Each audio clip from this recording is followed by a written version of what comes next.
Yeah.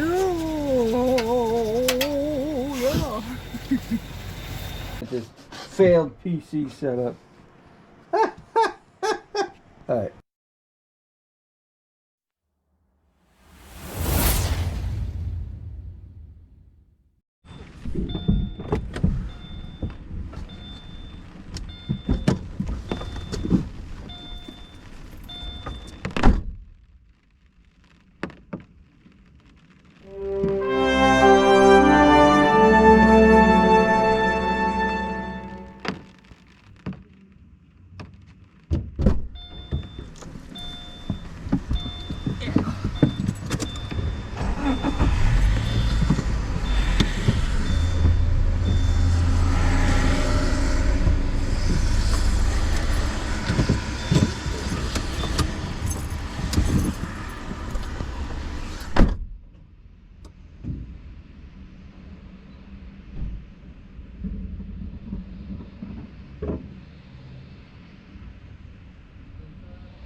to, I suppose it's salt in the wound, really.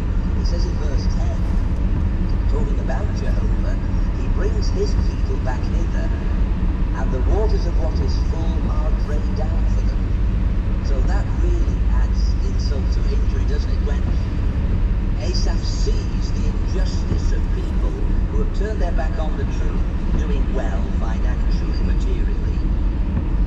They're defrauding the faithful brothers, and the brothers that are faithful, their waters are drained, or in other words, what they did have has gone. They're struggling. They're just about managing from one day to the next.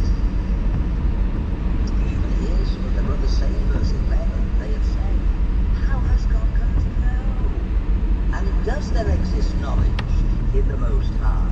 In other words, does God see really what's happening? Why does he allow it? Look what David said, Jehovah, why be I in a time of distress? Psalm 10 and verse 1. So it's almost as if Jehovah's allowed it. He's permitted it. He's not doing anything about it. So, in verse 13, these doubts come to a head. He says, surely, it is in vain that I have cleansed my heart, that I wash my hands in innocence itself. You know what you're saying? It's a waste of time. He's doing what is right. But if I was just like them, I probably would not be feeling the way I am. In fact, the cross-reference to that one, Malachi 3:14, where it says,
is where you place them.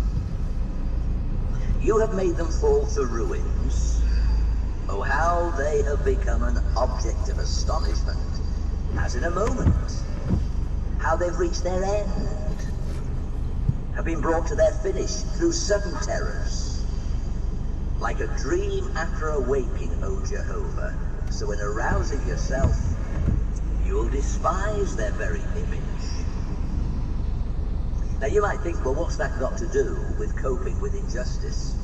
But if you actually look at what that says in verse 18 and 19, you suddenly realize that those who do what is unjust, it all fits in place. Look what he said. With regard to these wicked, he said, Asaph, surely on slippery ground is where you place them. Now he began to reason. He said, well, oh God, it isn't quite like that.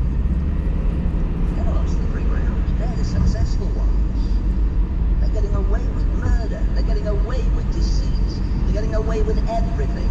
So how can they be on slippery ground? So there is stop and analyze. What is their success based on?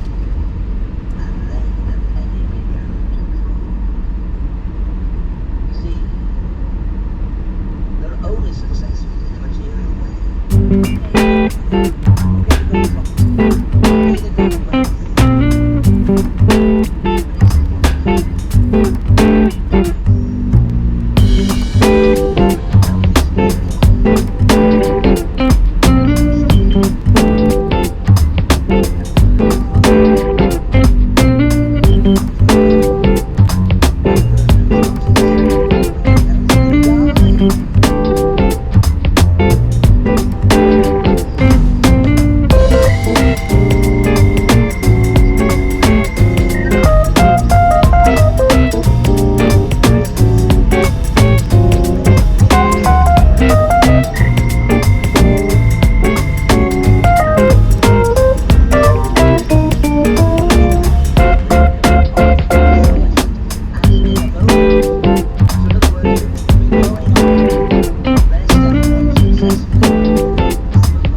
What is it difficult to be able to do that Brother Hay wasn't able to do just then?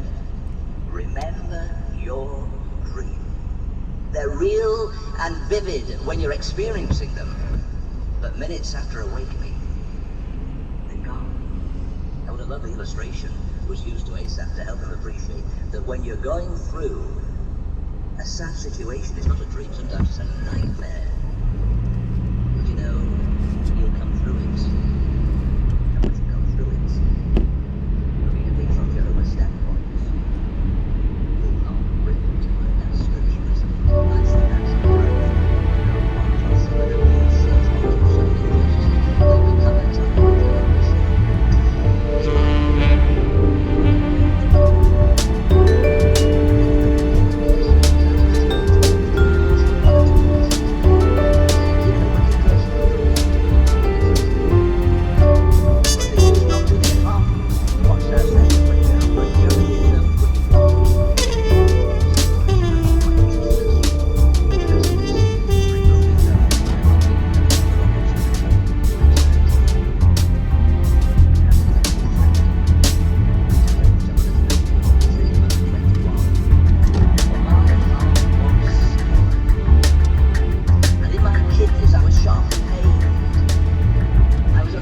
justice just simply overwhelmed him. Do you understand that?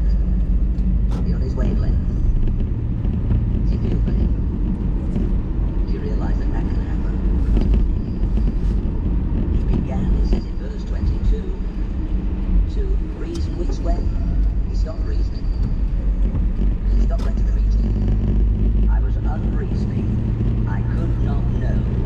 I became as mere beast from your standpoint.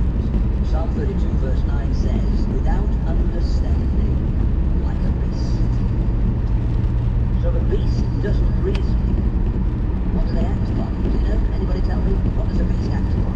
What does your goldfish act upon? What does your cat act upon? What does your dog act upon? What does your little hamster act upon? Purely instinct. It doesn't reason anything out. I mean, just say, for example, you go to work tomorrow morning and your boss says, I'm afraid no more work, you're redundant, you're out of money. Your home, does your dog say that he's to tell the dog, okay, I'm really sorry that you're out of work. I'll not have pal this week, I'll have a few scraps. Will it reason that way? No way, will it? When your cat comes purring around your legs,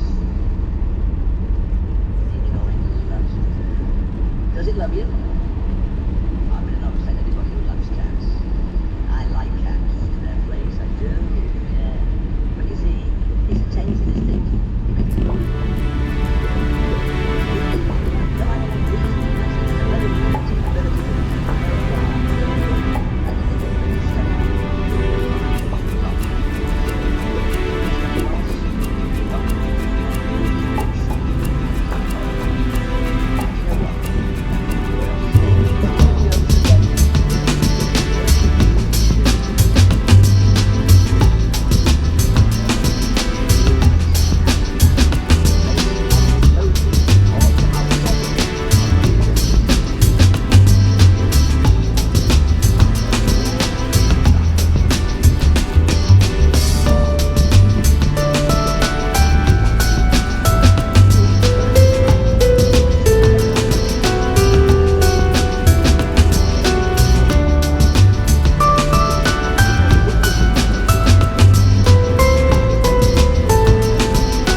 So I said, well, you know, what are you interested in? And he said, well, I like football, you see. So I said, oh, yes, well, I like football.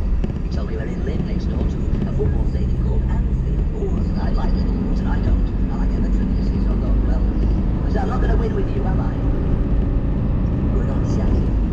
And I said to him, what, you like the truth? Oh, I don't. But Dad's told me, because he's not a witness. As soon as you're 16, Andrew, you can make up your own mind and do what you want. I can't wait.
so well that the brothers are using him in the congregation. Now I know he responded to attention, but it's got to be more than just attention from somebody who's on your wavelength. He had to do something. He had to read. And he reads, and he reads. And guess what he's now? He's spiritual as a 17-year-old or 16, 17-year-old. And it just made me realize that when you're going to have to cope with something, Jehovah says, yes, you've got to see things from my standpoint.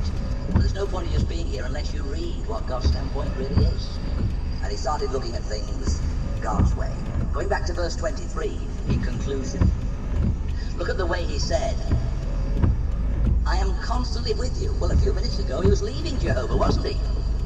But it's changed. You've taken hold of my right hand. And it's interesting that whenever the right hand is used in the Bible, when there's an arrow to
those are keys.